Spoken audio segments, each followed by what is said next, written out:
There are some men who walk into a room and think they own every soul in it. Men who believe fear is the same as respect, that silence means approval, and that their power gives them the right to reach into other people's lives and break whatever they please.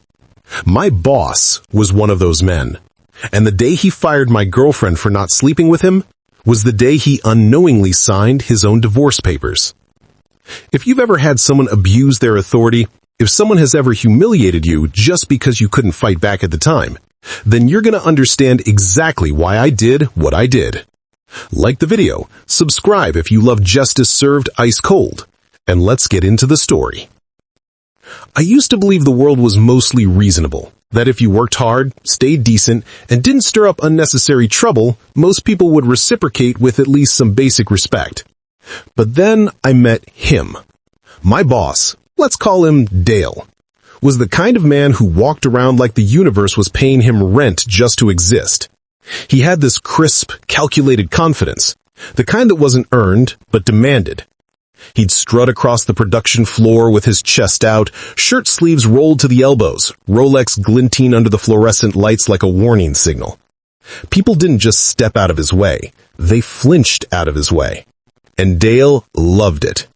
You could see it in the way he smirked when someone laughed too loudly at a joke he made, or in the way he paused on purpose during staff meetings just to watch the room squirm in silence. He fed on power the way some people need coffee. And because he was married to another employee, a woman named Carla, who worked in HR, he thought that made him untouchable. If anyone reported him, the complaint died on her desk before it ever lived. They were a package deal of corruption. He did the damage, she kept the paperwork clean. That's how men like him stay in power. Not because they're brilliant, but because they're protected. But here's the thing Dale never understood. No one is untouchable forever. At the time, I was working in the engineering department. Quiet office, predictable hours, low drama. My life was simple. I clocked in, did my job, grabbed lunch with a few coworkers, and went home. Then on a cross-office conference call one afternoon, I heard a voice I'd never heard before. A woman from one of our sister offices, 3 hours away, chiming in to correct a specification someone had misquoted. The first thing I thought was, wow, who is that? Her voice was warm but sharp, the kind that made you imagine intelligence without even seeing the face behind it. After the call, I emailed her to thank her for catching a mistake that would have cost my team a week of revisions. Nothing flirtatious, just a courtesy. But she replied. And then I replied. And then messages turned into conversations. Conversations into late-night calls. Late-night calls into visits. Her name was Emily, and she was everything my life had been missing. Kind, witty, grounded. The type of person who actually listened when you spoke. The kind who laughed with her whole body, not just her mouth. The kind you meet once and immediately think, oh, so this is what connection is supposed to feel like. We kept our relationship quiet. Not secret, just private. It wasn't the company's business. We worked in different offices, different departments, different worlds. But Dale somehow found out. I should have realized he had eyes and ears everywhere. Men like him always do. It happened on a Thursday. The kind of Thursday where the week feels too long and the weekend too far away. Dale was oddly cheerful during the morning briefing, pacing around with that predacious grin of his. I remember thinking it was strange. Dale wasn't naturally cheerful. He was serpentine. When he smiled, it usually meant he'd found a new way to ruin someone's day. After the meeting, he called me into his office. "Close the door," he said. If you've ever had a boss who weaponizes those words, you know exactly how they feel. Like walking into a dentist's office where the drill is already on. He leaned back in his chair, fingers interlocked behind his head, eyes glinting like he knew a joke I hadn't heard yet. "So," he started, "you've been taking an interest in the folks over at the satellite office." My stomach tightened. "Not sure what you mean." He chuckled. "Don't play dumb. You're seeing someone over there. Emily, right?" My blood turned cold. Not because he knew, rumors happen, but because of the tone in his voice, like he was toying with a new piece of information the way a cat toys with a dying mouse. "She's a nice girl," I said, keeping my tone neutral. Dale smirked. "Oh, she's nice. I've met her." The way he said met made my skin crawl, like it carried a meaning I desperately didn't want to unpack. "She's very pretty, different from the usual office types." I clenched my teeth. "Is there a reason we're having this conversation?" He shrugged. "Just curious." Then, "Be careful mixing personal feelings with work. It gets messy." The words didn't sound like advice. They sounded like a promise. I walked out of his office with a knot in my stomach that didn't loosen for days. The next week, Emily seemed off. She called me, but her tone was softer, clouded, like she was trying to keep something from spilling out. "You okay?" I asked. "Yeah, just tired. Busy week." Her laugh was strained, forced. And I should have pushed harder. I should have asked more questions. But she had always been independent, always handled things on her own. So I trusted her. Trusted that if something was wrong, she'd tell me. Except she didn't. Until the day everything collapsed. I was in the middle of drafting a design revision when my phone buzzed. Emily's name lit up the screen, but the call lasted only 4 words. "They're letting me go." My heart dropped. "What? Why? What happened?" She was crying, openly, painfully. He came here, your boss. He showed up yesterday. She couldn't finish the sentence. Her sobs took over. I grabbed my keys and left the office without even logging off. When I reached her place 2 hours later, Emily looked like she'd been hollowed out. Eyes red, hands trembling, shoulders hunched like she was trying to make herself smaller. "He cornered me in the supply room," she whispered. "He said he was checking in on the satellite office and wanted to talk privately." My jaw tightened until it hurt. "And then he proposed me." I felt the world tilt. He offered me a discreet arrangement, said he could help my career, make things smoother. And when I told him no, when I told him I wasn't interested, he got cold. He said he appreciated honesty. Her voice broke. "And then today, they fired me for performance inconsistencies." Performance inconsistencies. A woman who had never had a single complaint. Dale had done it. He'd done exactly what he hinted at. He'd used my girlfriend as a toy to break. Because she said no. Because he could. Something inside me cracked so hard I swear I felt it physically. A tear deep in my chest, leaking anger into every breath. But the worst part wasn't anger. The worst part was helplessness. That sinking realization that he could do this and get away with it. That night, Emily fell asleep on my shoulder, exhausted from crying. I stayed awake until dawn. My mind replayed everything over and over. Dale's smirk, his warning, his bragging in the break room about women he'd conquered. The photos he kept hidden somewhere. Photos that he'd show off like hunting trophies. Photos that could burn his entire world to the ground. And I knew one thing with absolute clarity. I wasn't going to let this go. Not this time. Not this man. This wasn't about revenge anymore. It was about balance. About restoring something he had shattered. And somewhere between 3 a.m. and sunrise, a thought formed in my mind. Slowly, quietly, dangerously. I know exactly where those photos are. And I know exactly what to do with them. For the first few weeks after Emily was fired, life felt like walking through a thick fog. Everything muted, heavy, distorted. I went through the motions at work, but every task, every meeting, every forced interaction with Dale left a bitter taste in my mouth. He didn't just ruin her job, he enjoyed ruining it. He strutted around the office with an extra ounce of swagger, like a hunter who had bagged another trophy and couldn't wait for everyone to notice. But the worst part? He kept looking at me, smirking, studying my face like he was waiting for a reaction, like he was daring me to break. And every day I didn't react was another day he felt invincible. Emily tried to put on a brave face, but the termination hit her hard. Not just financially, though losing her job meant scrambling to pay rent, but emotionally. Her confidence shook in a way I had never seen. "I feel dirty," she whispered one night as we lay on the couch, her head on my chest.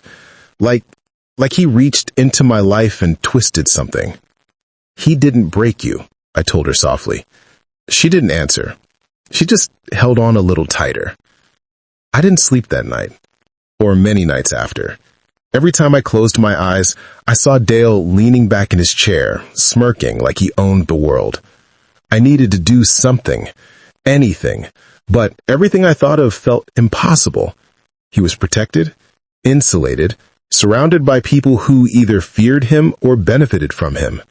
He was untouchable. And knowing that helplessness, that was the worst part. In the office, Dale had a reputation for being sleazy, but it was the photos that turned him from sleazy to dangerous. People whispered about them in the break room. "That guy keeps trophies. Pictures, explicit ones, shows them off when he's drunk. Guy's a psycho." I never paid the rumors much attention before. We all know workplaces where the gossip is 90% air and 10% truth. But once Dale went after Emily, the rumors felt different. They weren't stories anymore. They were clues. And every clue pointed in one direction. The photos were real, and they were hidden somewhere in his office. I knew because I'd once overheard him bragging to another supervisor late at night, thinking no one else was around. "I can't keep them at home. Carla would kill me. But they're safe, locked up tight, right where I can get to them." I didn't understand the significance back then. Now it felt like destiny was tapping me on the shoulder. If those photos existed, if they showed him with other women, if I could get them into the right hands, Dale wouldn't just lose his job. He'd lose everything. His wife, his money, his power, his shield. It wouldn't just be justice. It'd be symmetry. He used his power to destroy Emily. I would use his secrets to destroy him. But I couldn't act yet. Not without a plan. Not without proof. Not without certainty that I'd only get one chance, and that I wouldn't miss. So for weeks, I watched and waited and listened. And the entire time, Dale kept escalating. It started subtly. A sarcastic comment during a meeting. A smug stare when I walked past his office. A pointed question about how Emily was enjoying her downtime. Then, the real disrespect began. He'd assign me meaningless tasks, busy work that had no purpose except to remind me he was in control. Sort these files. Run these numbers again. Fetch me the updated logs. If I hesitated even for a second, he'd smile. Problem, buddy? Buddy. The word twisted like a knife. But I couldn't react. Not yet. Acting out would only warn him. It would make him more careful. And I needed him unworried, unprepared, unaware. There were moments I almost cracked. Moments I imagined grabbing him by his collar and slamming him against the wall. Moments I pictured smashing that smug face into the desk he thought made him important. But losing control would mean losing everything. Revenge isn't rage. Revenge is focus. Revenge is patience. Revenge is the quiet voice in your head saying, not today, but soon. One Friday evening, something unusual happened. I was staying late to finish a project, and I noticed Dale heading out the door with an overnight bag. He wasn't the type to work from home or take spontaneous weekend trips. He loved being in the office too much. It was his kingdom. "Where's he going?" I asked one of the guys in shipping. "Some kind of regional meeting. He'll be gone until Tuesday." My heart skipped. 4 days. 4 days without him. 4 days where his office might stay unlocked long enough.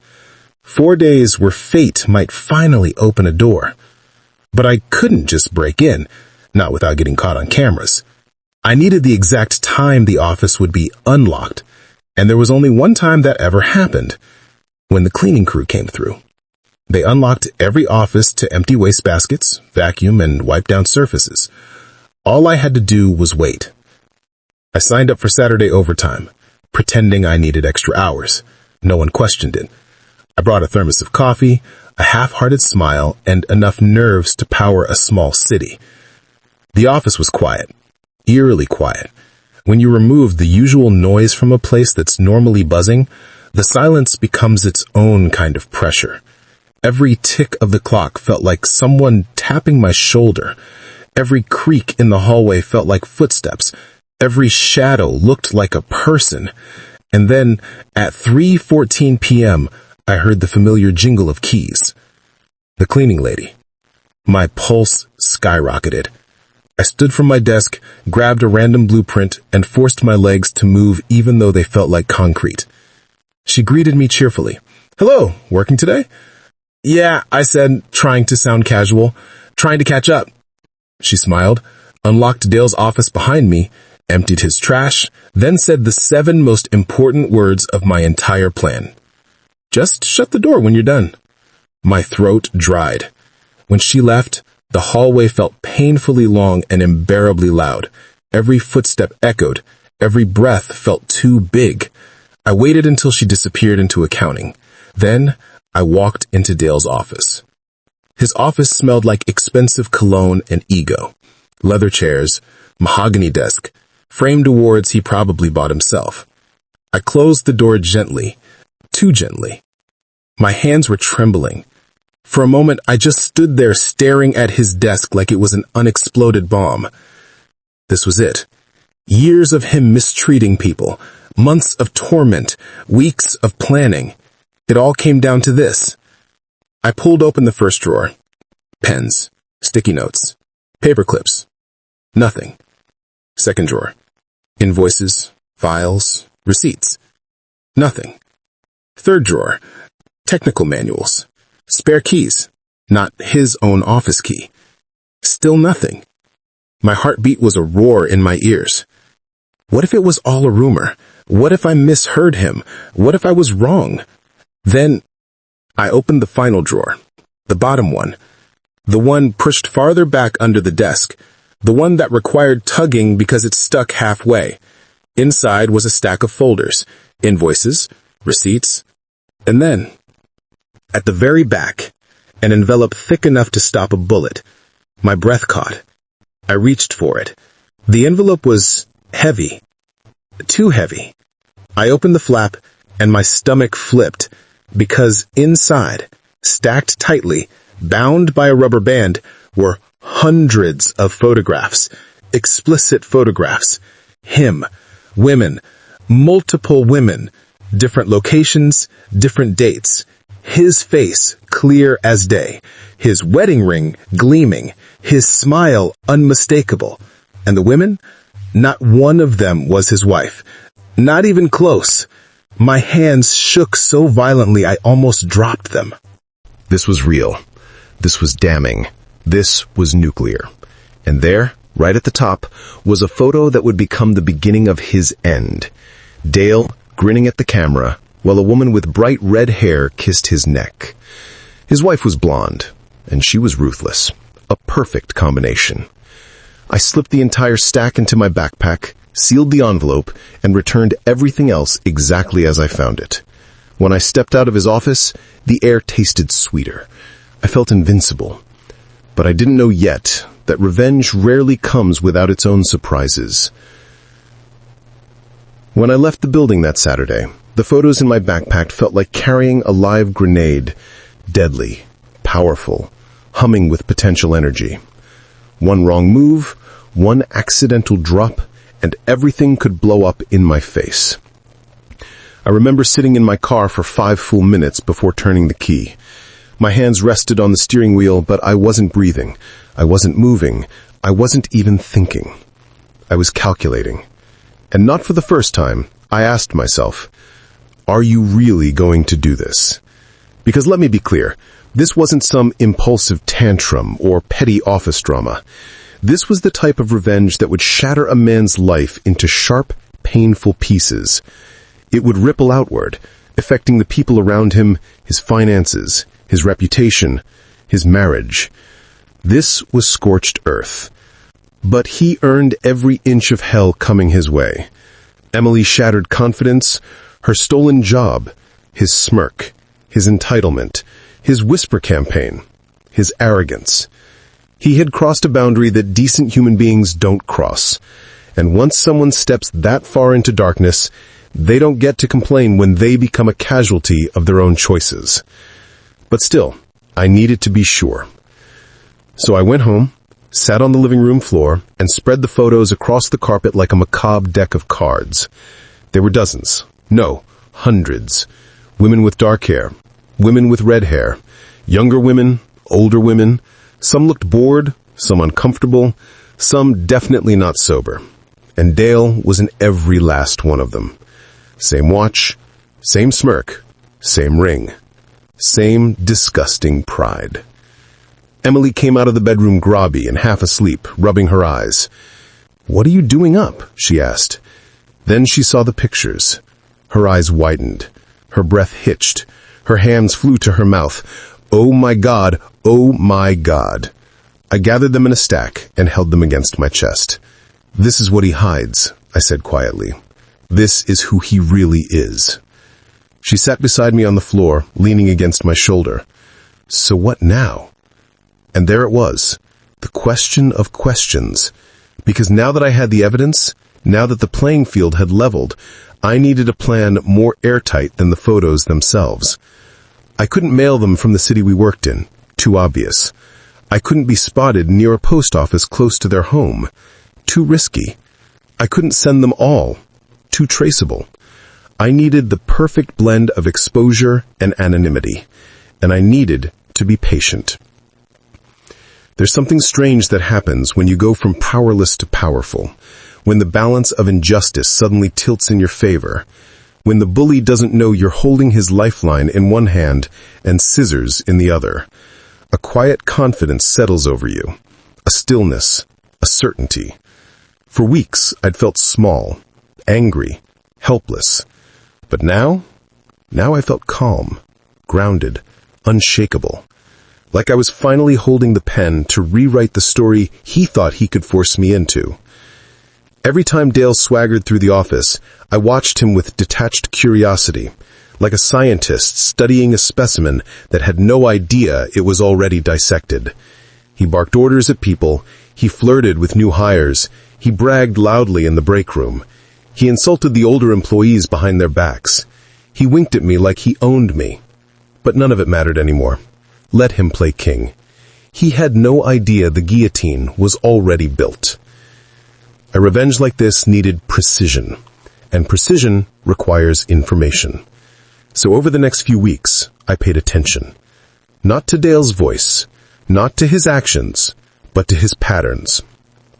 When he left for lunch, when he arrived late, when he traveled, when he stayed late, when he stepped outside to call one of the women he was cheating with, when he checked his mail at work, when he checked his wife's text, when he boasted about his weekend plans, and most importantly, when his wife was home, when she wasn't, when deliveries came to their house, when she ran errands, when he was out of town and she wasn't. It wasn't creepy. It was strategic, because timing was everything. Dale was too arrogant to protect himself. He believed he was invincible, untouchable, unbreakable, which is exactly why people like him always fall the hardest. Before I sent anything incriminating, I needed one thing proven: that the closest post office to his house didn't have internal cameras pointed at the drop slot. So one afternoon, I drove down to his town. Not to his home, never that, but to the post office. I walked inside with a package addressed to a fictional business, paid cash, wrote a fake return address, mailed it. Then I waited. A week later, I checked the tracking online. Delivered successfully, no notes, no alerts, no issues. Which meant no one flagged it. Which meant no one reviewed footage. Which meant no employee thought it was suspicious. Which meant the system was relaxed. Perfect. I didn't need all the photos. That would look like an attack, an explosion. I needed this to feel like a discovery, like someone stumbled across the truth and decided to forward it anonymously. So I picked 12. 12 carefully chosen images. Not too many to look like sabotage, not too few to cast doubt. And the women? 4 different ones. Different hair colors, different rooms. All clear, unambiguous, undeniable. And Dale, front and center. Smiling. Wearing the ring his wife bought him on their 10th anniversary. Emily watched me sort them. "You're sure about this?" she whispered. I nodded. I said, "He took your dignity, your job, your peace. This isn't revenge, it's balance." She exhaled slowly. "Okay, then do it." And there it was, the question of questions. Because now that I had the evidence, now that the playing field had leveled, I needed a plan more airtight than the photos themselves. I couldn't mail them from the city we worked in. Too obvious. I couldn't be spotted near a post office close to their home. Too risky. I couldn't send them all. Too traceable. I needed the perfect blend of exposure and anonymity. And I needed to be patient. There's something strange that happens when you go from powerless to powerful, when the balance of injustice suddenly tilts in your favor, when the bully doesn't know you're holding his lifeline in one hand and scissors in the other. A quiet confidence settles over you, a stillness, a certainty. For weeks, I'd felt small, angry, helpless.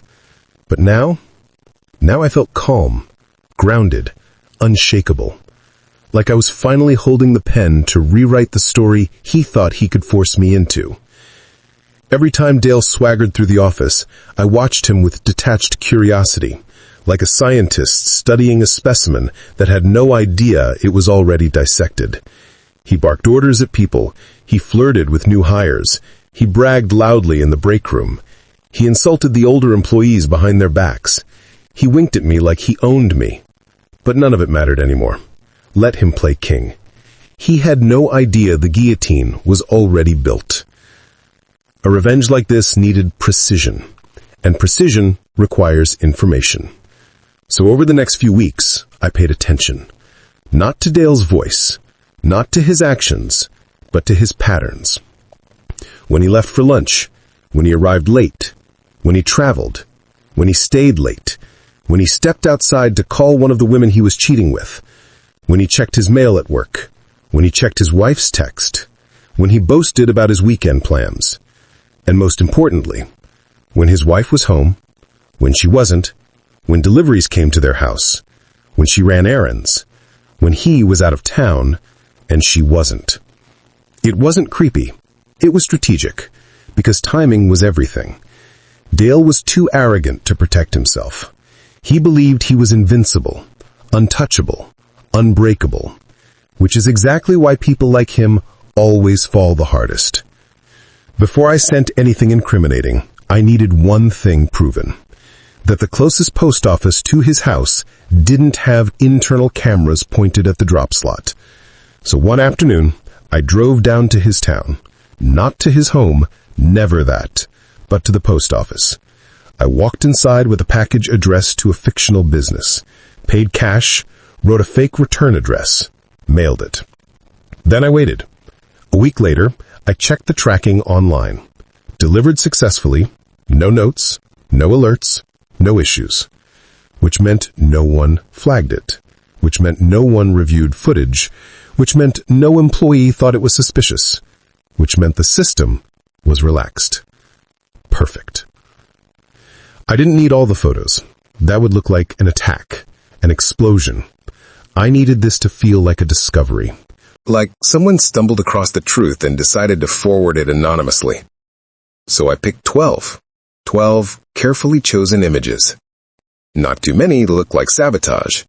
Not too few to cast doubt. And the women? 4 different ones.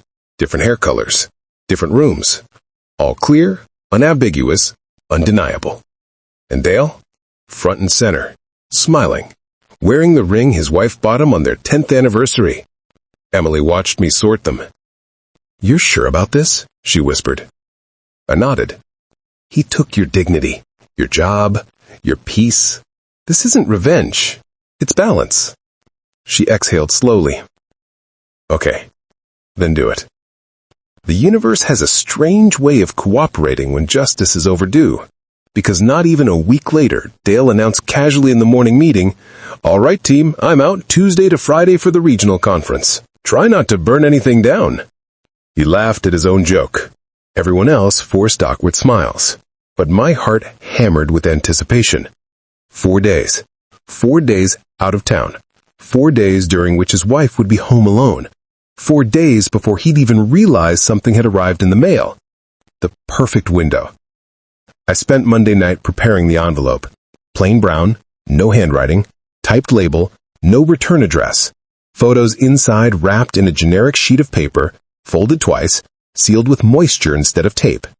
Nothing traceable.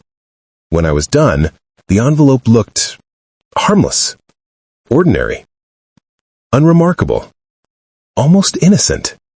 Except it was the exact opposite. Tuesday morning, before work, I called in sick. Dale's stand-in supervisor said over the phone, "Well, okay, hope you feel better." I didn't care if they believed me. I didn't care what anyone thought. This wasn't about work anymore. This was about justice. I got in my car and drove. The closer I got to Dale's town, the tighter my grip became on the steering wheel. My heart was pounding, but not in fear, in readiness, in certainty, in inevitability. The post office was quiet when I arrived. A few cars in the lot, a few people going about their morning. Nothing suspicious, nothing unusual.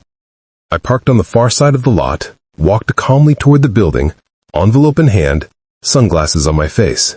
My body felt weightless, like I was moving underwater or floating above the ground. I stepped inside, walked straight to the drop box, and without hesitation, slid the envelope through the slot. It fell inside with the softest thunk, a tiny sound, a small noise, but it echoed like thunder inside my head. This was it, the point of no return, the moment the fuse was lit. I walked out of the building, my pulse still thundering, and sat back in my car. For several minutes, I just stared at the steering wheel, my lungs refusing to fully expand.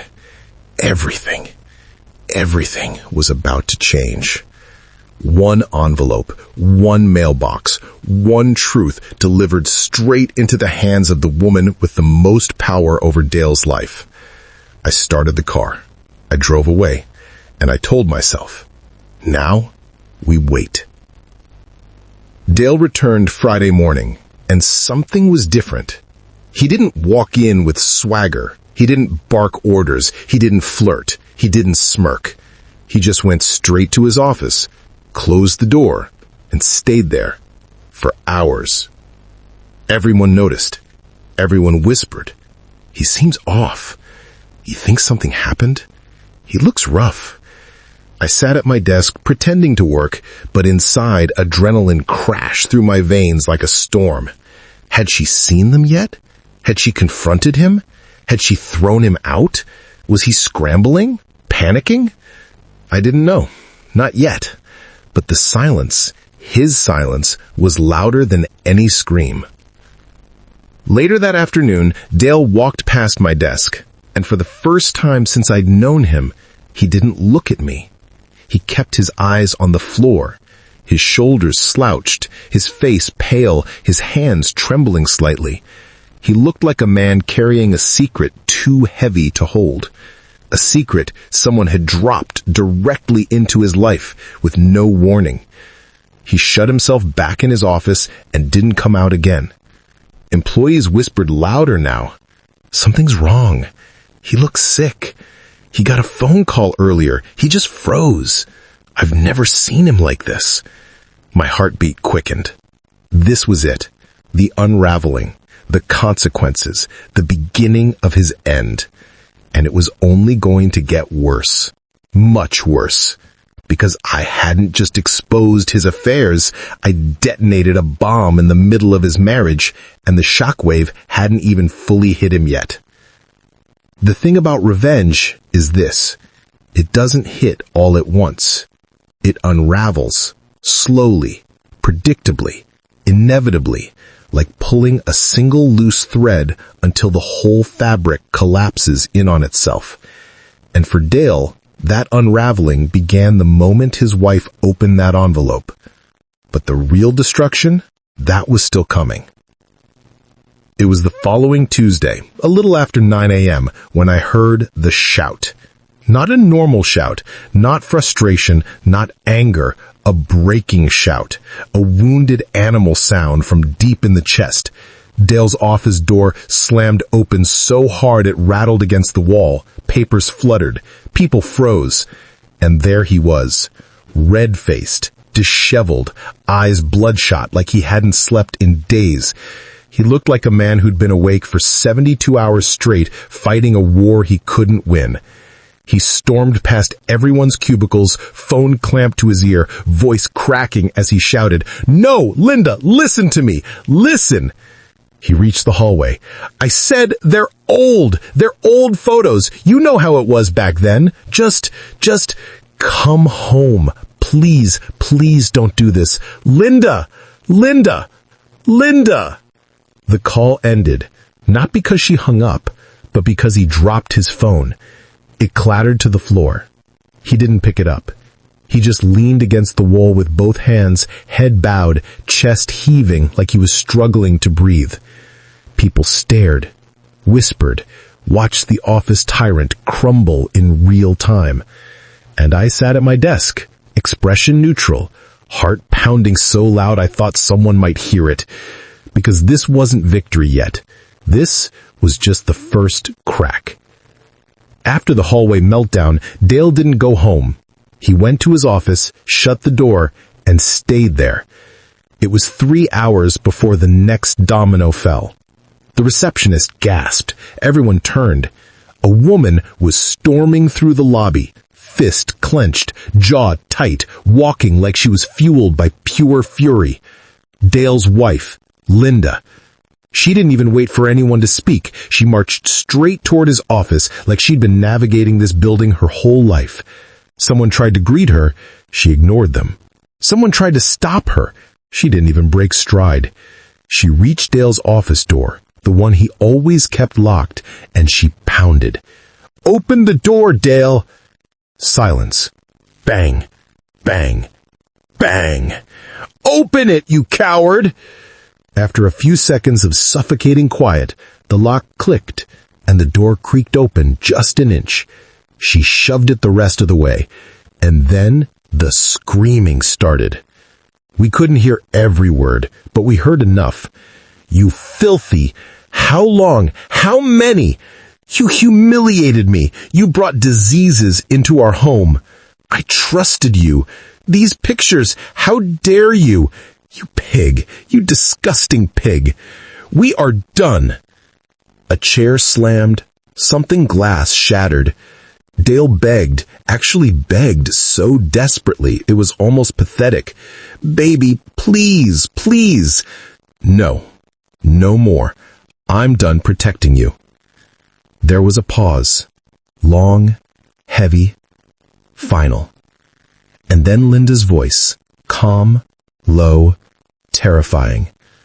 "I'm calling my lawyer tonight." The office went dead silent. Then she walked out, head high, step steady, and she never looked back. People love gossip, but this wasn't gossip. This was spectacle. This was the fall of a dictator. Within minutes, the entire building was buzzing. I heard they found pictures. Dozens of women. No, hundreds. She said she's divorcing him. She threw his stuff on the lawn. "Did you see his face? He looks like he aged 10 years overnight." Good. He deserves it. And not a single person defended him. Not one. The man who had walked these halls like he was untouchable now looked like he might collapse with every step. He moved slowly, like his blood had turned to cement. He didn't yell at anyone. He didn't flirt. He didn't smirk. He didn't even make eye contact. He was a shadow of himself. For once in his miserable career, he was silent, and people noticed. By Thursday, HR got involved. By Friday, corporate. Because when a man's wife storms into the building screaming about infidelity, photos, women, and bringing diseases into our home, yeah, corporate pays attention.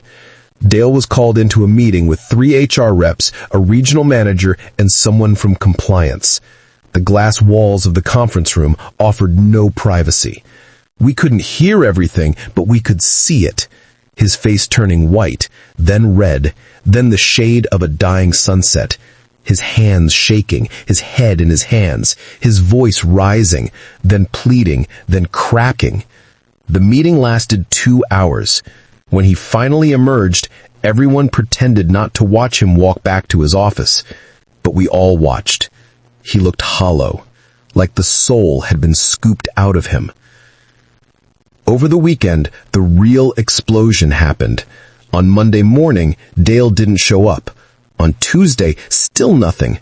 By Wednesday, a rumor spread that his wife had kicked him out and filed a divorce the same night she received the photos. By Thursday, rumors grew. She'd taken the house, she'd frozen their bank accounts, she'd hired a top-tier attorney, she'd subpoenaed his emails, she'd subpoenaed his phone records, she'd subpoenaed the company. And then on Friday at 4:17 p.m., the official announcement came. Dale has resigned from his position, effective immediately. No goodbye email, no farewell party, no explanation. Just a quiet, humiliating exit. He vanished, like he had never existed. The king abdicated. No crown, no ceremony, no throne left behind. 3 weeks later, a mutual coworker pulled me aside. "Hey, you, didn't hear this from me." My heart thudded. But Dale's wife, she cleaned him out. I blinked. Meaning, everything, the house, the savings, the retirement, even garnished wages. And apparently the judge saw the pictures and, well, let's just say Dale didn't get sympathy. I forced a neutral expression. Wow. Oh, and rumor is he might get hit with a workplace conduct investigation too. The pictures being taken on company time with employees? Not good. Not good for him, no. Perfect for justice, yes. 2 months later, I saw him. By accident. I was at a gas station off the highway when a beat-up sedan pulled in across from me. A man got out. Thin, unshaven, shoulders slumped, clothes wrinkled, hair a mess. It took me a solid 10 seconds to recognize him. Dale. Or what was left of him. He didn't see me. Didn't look up.